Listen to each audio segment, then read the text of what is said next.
Осы әлем өте мұқтаж. Мәсіхшілік ақиқат. Бұл тек қана біздің сеніміміз бен іліміміз емес.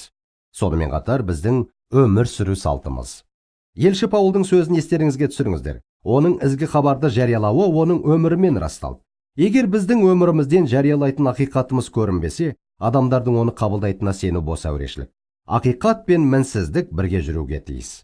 Сүйіспеншілік біздің болмысымызға айналуы керек, және ақиқатты сүйіспеншілікпен айтуымыз керек.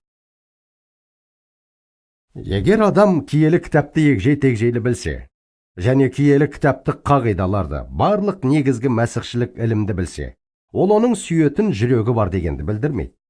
Мен киелі кітапты тамаша білетін адамдармен таныспын, бірақ олар өздерінің жүріс-тұрыстарымен, маңайындағылармен қарым-қатынасымен, іс-әрекеттерімен, тәкаппарлығымен барлық дерлік өздерінің сенімдерін жоққа шығарады.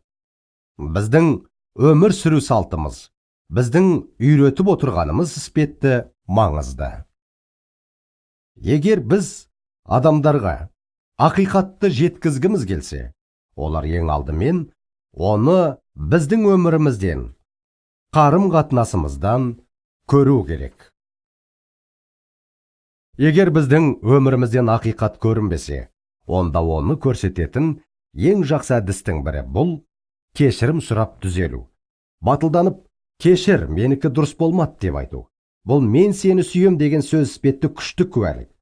Екі сөз де біздің өмірімізден көрініс тапқан мәсіхшіліктің ақиқаты жайында куәлік етеді.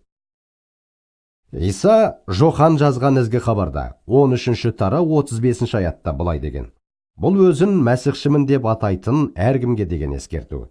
Менің шәкірттерім екендіктеріңді елдің бәрі өзара сүйіспеншіліктеріңнен білетін болады.